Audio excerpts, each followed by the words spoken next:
विकास दुबे के बारे में कल एक बात बहुत क्लियर ये सामने आई कि वो जो था बाकायदा चौबेपुर थाना अध्यक्ष श्री तिवारी जी जो थे उनके बहुत अच्छे मतलब करम फरमाओं में था और तिवारी जी उसके लिए बाकायदा पुलिस डिपार्टमेंट में एक मुखबिर की हैसियत रखते थे और तिवारी जी की ये मेहरबानी थी कि ये 8 पुलिस कर्मी जो हैं ये मारे गए। सीओ साहब को भी मतलब इस दुनिया से रुखसत होना पड़ा। लेकिन अब ये भी पता चला है कि सीओ साहब ने उस थाना अध्यक्ष के खिलाफ एक लेटर एसएसपी को लिखा था और उस वो लेटर एसएसपी साहब देख ही नहीं पाए। बहुत ज़्यादा मसरूफ़ रहते हैं पुलिस वाले, मंत्रियों की चिट्ठी पढ़ने से फुर्सत नहीं मिलती, वो बेचारे ये सब डिपार्टमेंटल लेटर वेटर बाद में पढ़ते हैं। हो सकता है फुर्सत होती तो पढ़ भी लेते, लेकिन वो पढ़ नहीं पाए।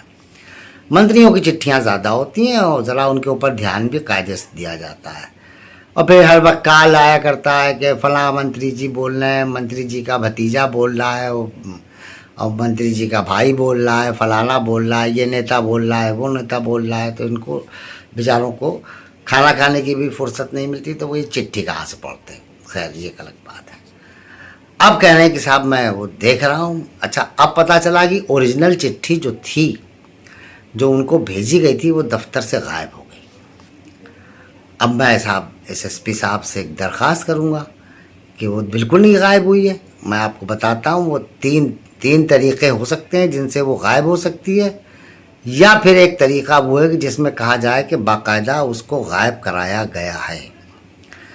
पहला तरीका तो ये है कि साहब आप ये मान लीजिए कि चिट्ठियों के पर निकल सकते हैं और वो पर जो है उस चिट्ठी के निकल आया और चिट्ठी उड़ करके चली गई और इसलिए नहीं मिल रही है। दूसरा तरीका ये हो सकता है कि आप ये यकीन कर लें कि जैसे हम आप इस समाज में रहते हैं ऐसे ही समाज में जिन्नात हैं और ये जिन्नात लोग जो हैं ये बंगाली बाबा और अफ़गानी बाबा और पंजाबी बाबा इस तरह के जो लोग होते हैं इन जिन्नातों को अपने बस में कर लेते हैं और इस तरह की चिट्ठियाँ विट्ठियाँ हैं जो गायब होती हैं और सब छोटे मोटे काम होते हैं ये अपने मुवक्किलों से पैसा लेकर के बड़े आराम से करवा देते हैं। और तीसरा जो है वो ये कि बाकायदा आपके डिपार्टमेंट में लोग मौजूद हैं जो ये सब काम करते रहे, विकास दुबे से पैसा पाते रहे, उससे उसके पॉलिटिकल कनेक्शंस का इस्तेमाल करते रहे, ट्रांसफ़र पोस्टिंग में उससे मदद लेते रहे। तो ये तीसरा बात है और यही अगर आप अपने उन दोनों बातों पर यकीन नहीं रखते तो ये है, फिर इसके लिए फिर आपको फिर अपने डिपार्टमेंट को खंगालना होगा। अभी ये पता चला है कि साहब जो मोबाइल तो उसका मिला नहीं ना और ना मिल पाएगा, वही नहीं भी मिला। तो अब देखिए मोबाइल का क्या। तो लेकिन ये कि क्लाउड में जो सब कुछ रिकॉर्ड होता है, जो क्लाउड के अंदर जो सब डाटा होता है उससे उसकी कॉल और उसकी संलिप्तता किन किन के साथ थी और क्या था वो सब पता चल रहा है। तो इसमें हम जो लोग भी जांच कर रहे हैं, एसटीएफ जांच कर रही है या और दूसरे अधिकारी जांच कर रहे हैं, तो मैं उनसे सिर्फ एक बात कहूँगा कि आप लोग जांच कर रहे हैं और पूरा देश आपकी तरफ देख रहा है।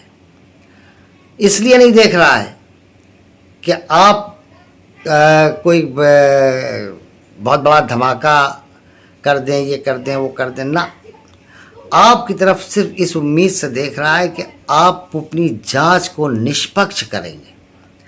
अगर ये जांच निष्पक्ष हो जाए और पिछले 5 साल 10 साल जहाँ तक आपको क्लाउड से मतलब इसका डाटा रिकवर हो जाए, इसकी किन किन लोगों से बातचीत होती रही और उसमें ख़ास तौर पर वो लोग जो इसके पॉलिटिकल इसका समर्थन देते थे उन सब की अगर आप अगर नाम ला करके और ख़ुलासा कर दें तो मेरे ख़्याल में ये देश की एक बड़ी सेवा होगी। और हम सब उम्मीद करते हैं कि आप इसको पकड़िए धकड़िए, तो आपका काम है, पकड़ ही लिया जाएगा, ऐसी बात नहीं है। लेकिन ये कि हम ये चाहते हैं कि आप उन पॉलिटिकल बॉसेस का, उन राजनीतिक आकाओं का नाम ज़रूर सामने लाइए, जिसके लिए हम सब बहुत दिनों से बहुत बेसब्री से इंतज़ार कर रहे हैं कि आपके खुलासे से कम हम ये तो समझें कि ये जिनको हम अपने देश का नेता समझते हैं, जिनको हम समझते हैं कि ये हमारे प्रतिनिधि हैं, और जिनको हम समझते हैं ये बड़े मतलब समाज सुधारक हैं, ये है वो है, इन सब की कलई तो खुले, इनके असली चेहरे तो हमारे सामने आए। अभी तो विकास दुबे के ज़रिए सिर्फ 2 विधायकों के नाम आए हैं। अब वो किस पार्टी से क्या है इससे मुझे कोई लेना देना नहीं। पार्टियों के सारी पार्टियां अपने अंदर क्रिमिनल पालती हैं और क्रिमिनल रिकॉर्ड रखने वालों को टिकट दिया जाता है।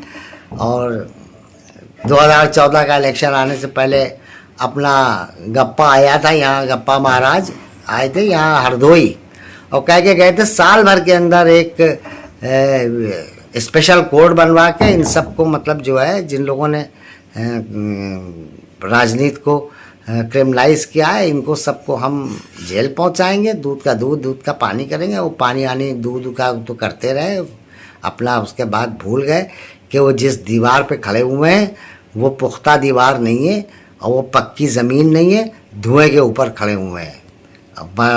वरना अब तक 6ठा साल जा रहा है, एक वो अदालत बनी, एक वो क्रिमिनल को मतलब सज़ा दिलाई।